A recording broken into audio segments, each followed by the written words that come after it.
Not happy about Borderlands 3 being exclusive to the Epic Game Store outside of Steam. Thanks guys for watching, and I'll see you next time.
Huge leaks, all information and any question that you probably have about why Black Ops 4 is what it is, why there is no campaign, is Blackout going to go free to play, is David Vonderhaar even quitting next year, why is there no campaign, why is there no leaderboards, what the hell is going on, what's with the microtransactions. I mean, every question I could think of that you guys would want to know, I asked this guy. This is a verified, trust me, 110% verified, long-term, high-standing employee with Treyarch that reached out to me because I'm reading directly from the interview that I just did.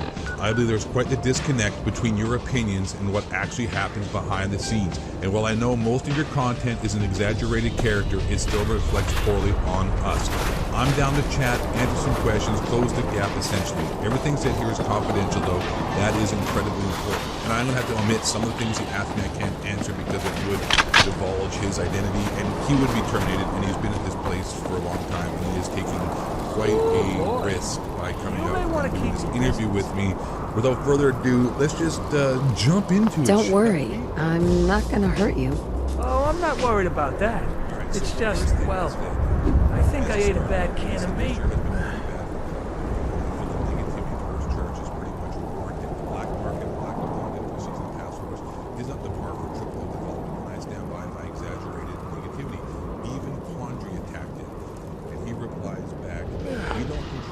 Okay, maybe it was 3 cans. It seemed pretty tasty at first, but now...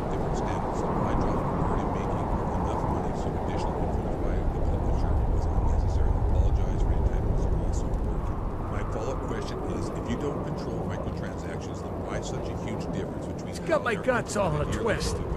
And, well, you can probably smell it from there. Long Neck Lukowski's canned meat in my ass. Long Neck Lukowski's canned poison will like it. Here, have the rest of it. I'm never touching the stuff again as long as I live. Assuming I live through the day. And if you happen to see that Lukowski, tell him I hope he dies in a goddamn fire. God, sorry. Probably better if you get going. If it's anything like last time, it's about to get kind of messy. Trey Arch is so amazing, we love it.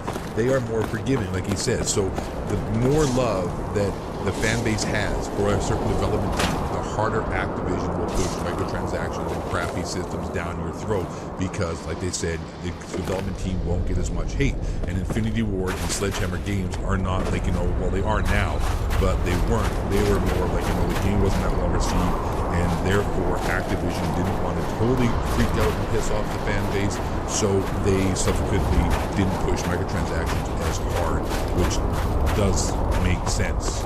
So basically, I did reiterate the point to try to make sure I understood it correctly. Was I said, so what you're saying? I really don't Activision care. knows the church fanboys won't get as mad when they're getting, pardon the vulgarity, so they push more bullshit than with other development teams.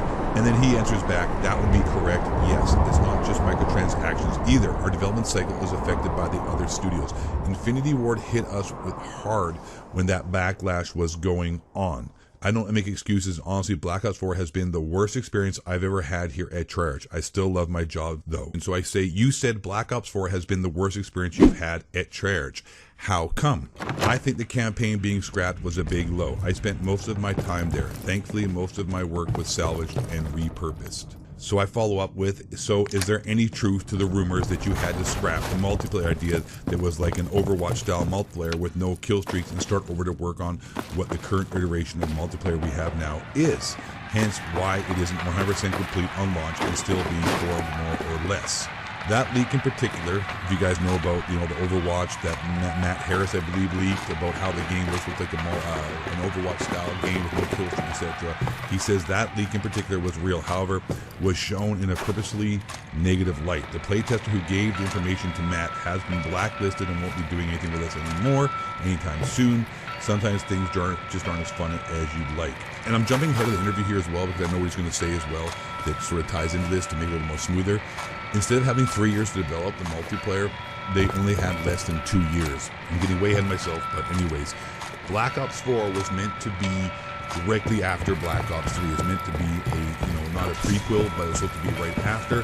But with the scrapping of the campaign, there was all kinds of problems, and we'll get into more about what the campaign was supposed to be. I've got to be real careful there because he said you can't say too much about the campaign, otherwise his identity could be, at risk. So my next question is, how long did you actually have to develop the current multiplayer as it is now?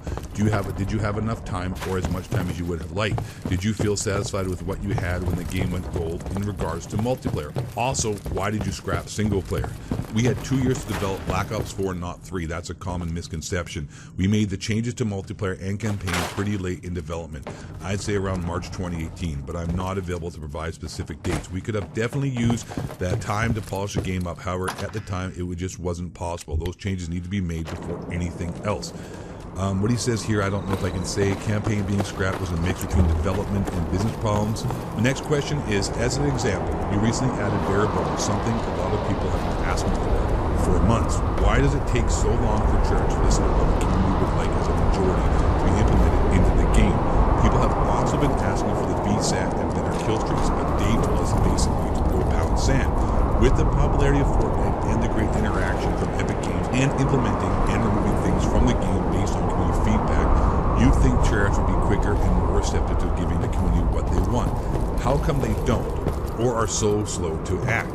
Part 2, why no combat record, etc. 6 to 7 months post-launch on a 1-year cycle game?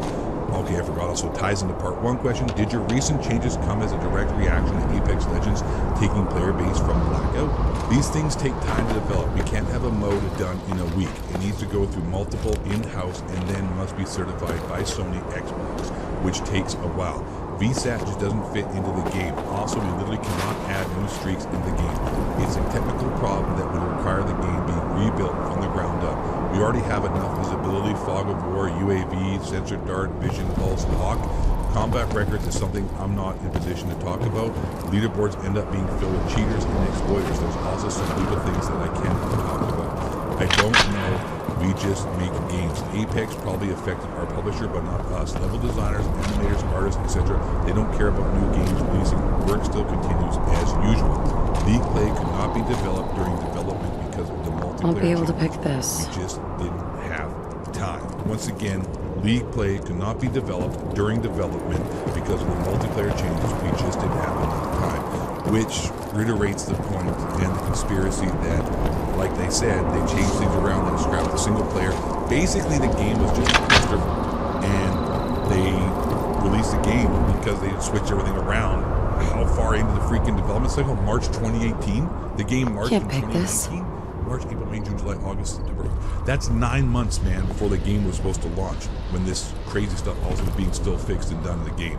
So the game was 100% rushed, and it gets even crazier. There's more stuff coming up, guys. Holy God. I was reading over this again with you dudes, and I'm even like, wow, I was there first time, and until the second time around, I'm like, yo. All right, so next question, ladies and gentlemen. I think I only have one last question, which I don't. Whatever. Will Blackout go free to play, and does it have plans for its own life? Will it be running with updates and changes for years to come, or a new one in 3 years when the next game drops from Treyarch? And the last 2 questions, which I'm getting greedy with, is Dave quitting, and what is our next Call of Duty game for you and Infinity War? LOL. Answers I can get. His answer, Blackout will be consistently updated even though new releases. Full free to play. So Blackout is going to be keep going and going and going. It's not going to be a new iteration in 2-3 years from now. It has its own life cycle, and he said it will be free to play eventually. I just don't know when. Now here we're hitting you with some crazy news. The next game won't be Black Ops. Hell, this game wasn't even supposed to be called Black Ops 4. Bullshit publisher stuff. So Black Ops 4 wasn't supposed to be called Black Ops 4 apparently. He wouldn't tell me what it was supposed to be called. I don't know why. Obviously, legal reasons, and he doesn't want to get busted for, I don't know, telling me pretty much every single secret of Treyarch. And on top of that, the next game, which is going to tie into the future of Dave, is not going to be called Black Ops. And what are the plans for the next Treyarch game? This is David's last game with us. He's the individual behind the original Black Ops 4 multiplayer that was scrapped. I won't tell you anything about our next game. Sorry. But you did. You said it was not going to be a Black Ops game, so I appreciate that. And yes, confirmed pretty much right here, David Von der Haar will be walking away from Treyarch after this year. The rumors were that he was supposed to quit after Black Ops 3, but he stuck around, I guess. Since his Black Ops 4 original idea was scrapped, and they had to come up with this new crappy version, whatever the hell it is we're doing, Black Ops 3 2.5, I don't even heck know. He focused on Blackout, and I guess this is his last hurrah, and he's quitting apparently. I did mention about zombies, guys. For you zombie people out there, I don't know anything about zombies, and I didn't really ask any questions about zombies, but he did say that the future for zombies is huge. There's a huge things coming for zombies, and he's not going to be able to share that with me. But there is really big changes coming to zombies. Apparently, I did ask. I don't know much about zombies. I just said, hey, what's the future with zombies? Huge, not big. He said huge things coming for zombies. I can't really get into it as of yet. I do ask a couple more questions here. I say, before we finished up, I said, hey, what happened with the campaign? Like you said, not enough time. The plans changed because of multiplayer, etc. Campaign was incredibly ambitious, especially since it took place after Black Ops 3. So the campaign was supposed to take place directly after Black Ops 3. Not many people wanted to work on it. Honestly, the individual leading the project didn't have the best reputation. He's been working on campaigns since Black Ops 1, but never knew how to lead a team. The big issue was with our publisher, okay, shit, I can't mention what he's about to say here. But the big, can I mention that or not? Give me a second, guys. I'm reading through the notes here at the same time. I don't want to, mess this up. This guy really went on the limb to come out and talk to us, so I can at least respect the fact that I'm not going to mess up. I can say this, but I can't say this thing. The multiplayer was originally set up for Black Ops 3, so we have 2 modes. So there was simply 2 modes, 2 different time periods between the trial mode and the multiplayer. After they were scrap. So basically, Days of the ID and the single player work together. When the publisher was like, yeah, no, you can't use that multiplayer, you got to change it up, the single player that they were working on made no sense with the current multiplayer, so they had to scrap the single player, pretty much. And then there was the publisher saying that it was very similar to a game that's out now, but I can't even talk about or mention anything about that. But I can't even mention the other teams or who worked on the other game, but essentially Activision is like, hell no, you can't go anything similar. It's a lot of legal problems and whatnot, and it was by accident apparently, and too bad, so sad. That's what happened. So I can't do not feature in the video. Okay, so I won't mention that. I did ask a question that I didn't get an answer to, because every other question I asked, I did get what I seem to understand is a pretty solid answer that seems truthful. And I did ask a question at the end that I didn't get an answer to, and I don't know why, and I'm not sure what's going on, but it was because Nero Cinema made this apparent on Twitter, and I just copy and posted it, and Nero Cinema said, you can check your stats because of the new leaderboards. You can check your stats quickly and easily on your phone or tablet between matches. LMAO, if they expect us to be checking our phones to see stats between games, why not just have the stats in the game itself? How is this more convenient? And I asked that question for Nero Cinema, to be honest. At the beginning, he'd said there's some legal reasons or whatnot, which I don't understand, and I don't know. That's the only question that I asked that I don't really feel I had a real good answer from. But everything else, it seems, pretty credible when you match it up with what Matt Harris, I believe, originally leaked before Black Ops 4 dropped, and he had a huge leak as well. And this guy verified pretty much what he was saying about the campaign being scrapped and all the problems that occurred. And this is directly from the mouth of a developer at Treyarch here, a guy like has been there like since the beginning pretty much, and it seems pretty honest. And yeah, but the only honest question I couldn't get an answer to was why is there no leaderboards? But really, I don't know. Like I said, at the beginning of the interview, he said legal reasons, and at the end, he said, we just can't get into that. It's a long story, and I don't know what the hell's going on with that. But guys, unbelievable, bros. Holy man. This is the interview that I had. It's pretty awesome. I really appreciate this person coming forward. If you see this video, I did my best to keep it anonymous, like I said. I hope I didn't mess up anywhere. And I don't know what to say. I mean, pretty much answers the questions that we all had, and I hope you enjoyed it, man. I'm super pumped to get this kind of opportunity. Oh, another thing too, before we go, I did ask him, am I blacklisted from every Call of Duty developer, and he laughed and said, like in capital letters, LOL, 110%, yes, you are blacklisted. So I don't think I'm going to be getting invited to any, Call of Duty early XP events to hang out with Hutch and David Vonderhaar or Michael Condrey, and well, those guys don't work anymore. But yeah, I'm not going to be ever invited to any kind of Call of Duty event. So this is better than that. At least this guy, speaking your mind and being who you are on YouTube, you know what? At least this guy respected that. I was like, hell, I got to talk to this guy and clear the air. And he came to me to, to do it. So very much appreciative of that. Hope you guys enjoyed the video. That's pretty much all we got. So if you enjoyed it, obviously hit that like button and subscribe for the #1 insider information Call of Duty channel, apparently on YouTube now. And last but not least, and most importantly, my friends, stay black! And all toy crackers, blue shapeshifter, build the moon base, harpist, brain, kept building out of the military 7, the baby go, which is how the first flat, this fake, all the tools, build, explore, the costume, white man, bring it down!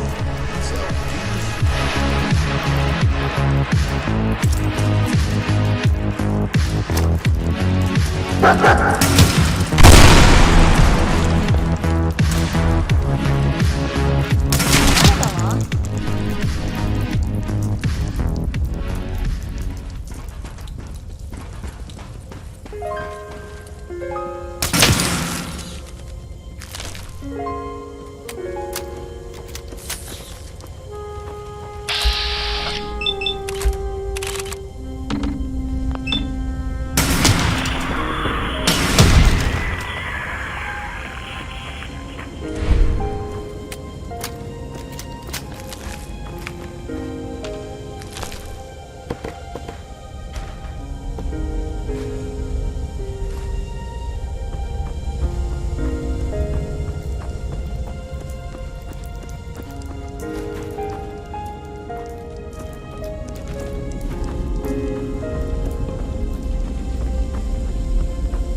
Sweet.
Yes.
Hi.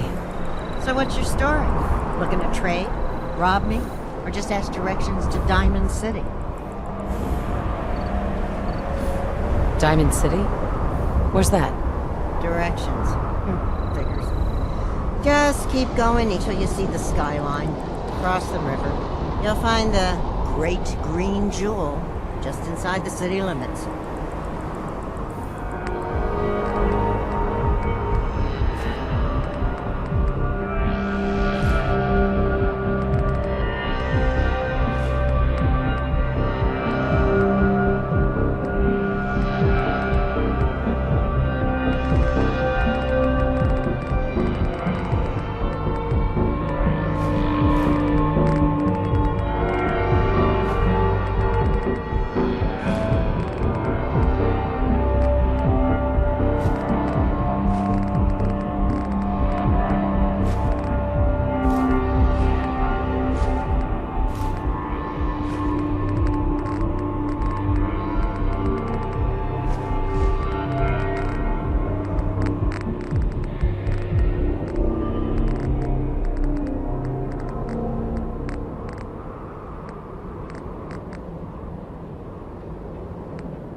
He's slender, he's scary, he isn't very hairy, he's a man with a plan, he wants to kill and he can. Slender Man, oh Slender Man. It's my ode to Slender Man there. Hello and welcome back to the most amazing channel on the internet. I'm your host Rebecca Felgate and today we are back with a part 2 to the top 10 Slender Man urban legends. Now, you guys were all about a part 1, so I am bringing you the hotly anticipated sequel, even though Slender Man really scares me. Now before we get into this video, I just want to ask you guys if you believe in Slender Man Man? Or better still, have you ever had an experience with the spindly fellow? Let me know in the comment section down below. Also, while you're there, why don't you hit that thumbs up button and share this video with a friend. Also, if you want to follow me on Instagram, my link is in the description box. We have a horrible tale at number 10. We have dead rats on the wall. This story is so messed up. This whole saga was posted on Reddit No Sleep a few years ago by Redditor Moonbay. She went away with her husband to her grandpa's cabin, and on their way up to the country, her husband cracked his classic Slenderman joke. Sure, don't we all love a Slenderman joke? I mean, I guess, until things get scary and then it's categorically not funny. When they got to the cabin, the girl saw scratch marks on one of the sides. Now, it was kind of like someone had dragged a rake across the side of the house. She made a note to tell her grandpa, but assumed it must have been animals. That night, she heard something outside, once again like a scratching. Her husband joked again that it was Slenderman, but then said seriously it must be rats, and in the morning he would set up some kind of pest control. It turns out it was indeed rats. Rats nailed to the cabin wall anyway. The husband was a bit concerned, but thinks it was just kids playing a prank. Now this would have been when I got the F out of there. The next night there is scratching noises and heavy breathing and growling coming from outside the cabin, and the pair both agreed to leave at first light. Now in the morning they step out to a whole menagerie of dead woodland animals strewn around the property. Gross. Not only that, the guy Anne Banks were playing is written in blood on the wall. Was it Slenderman or some other woodland killer? Coming into number 9, we have the garage. Incredible for This is ghost. in their garage in Texas, USA. Yes, that is how we say it in England. They admitted that they had read a lot of the No Sleep subreddits and they played video games. One night they said they went out after school to grab a drink and they noticed that their garage smelled a lot like gasoline. They grabbed an Arizona watermelon cocktail, and as they were walking out of the garage they had a growling noise. They looked over their shoulder and that is when they saw it. What is it? Well, that's the question. The Redditor says that what they saw looked a lot like the description of Slenderman, just with no suit. They said it was like looking at a warped naked mannequin with abnormally long arms. They also said that the man's hands were black with an inky shine to them. When he went back to the garage the next day with caution, he took these pictures and these big handprints that he found. He comes through the Xbox. We bought them fair and square. Something weird happened with an Xbox 5 years ago in Ohio, and then somebody posted Don't to make Reddit me about come their in there and shoot experience up that in a little new trading house. post. My Bud Da Vinci broke their new home had easy been the there. location of a murder and a previous involve. reported Slenderman sighting. When this guy's parents were out one evening, he was playing video games online with some friends. Everything was totally fine until he got a text and he put his controller down to read it. You stop waving that gun in my face, or it's gonna involve me. Okay, just take it easy. We'll lower our weapons, all right? Crazy. What's going on here?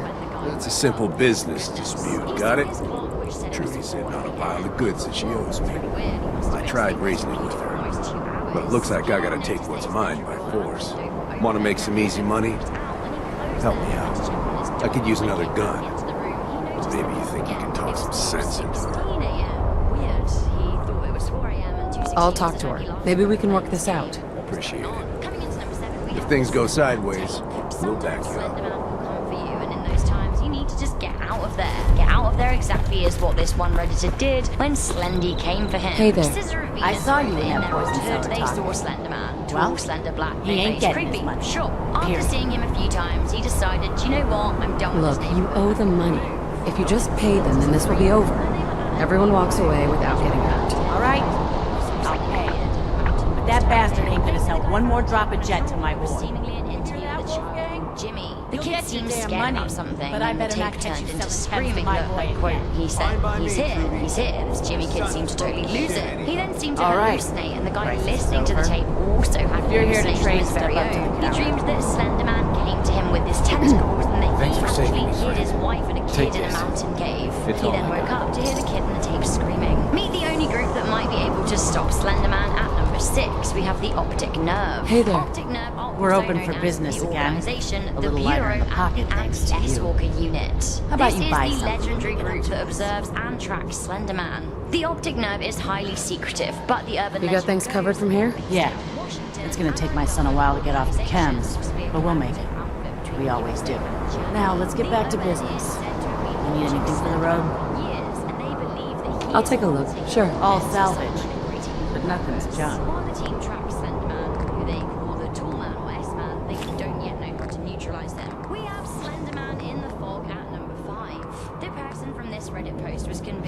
Slender Man was just a creepypasta until they encountered him on a foggy night. The sun was setting and it cast a weird bluish light over the fog. The narrator's dog seemed antsy and the cat seemed really weird too, although the pair didn't love each other. When the writer of the Reddit post went into the bathroom, they looked into the mirror and saw something reflected.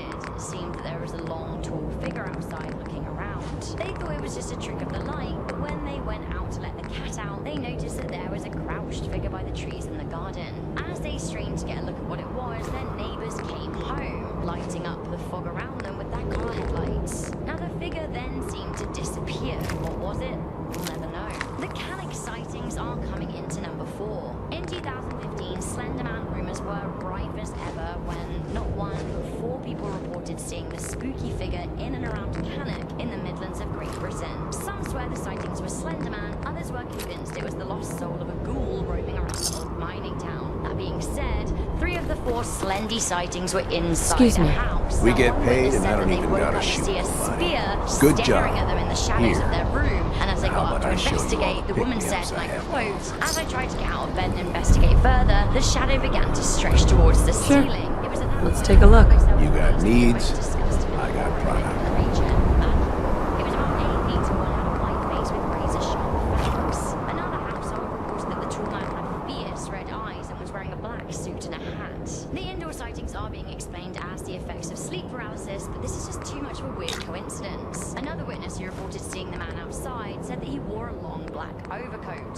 What is going on in the middle of England? Coming into number 3, we have the Scottish and Irish folk legends of Fear Duba. Fear Duba is a Celtic legend about a dark man, the Black Man, I believe, if that is the most accurate translation. Fear Duba is said to be a malevolent force that lives in the woods and wears all black.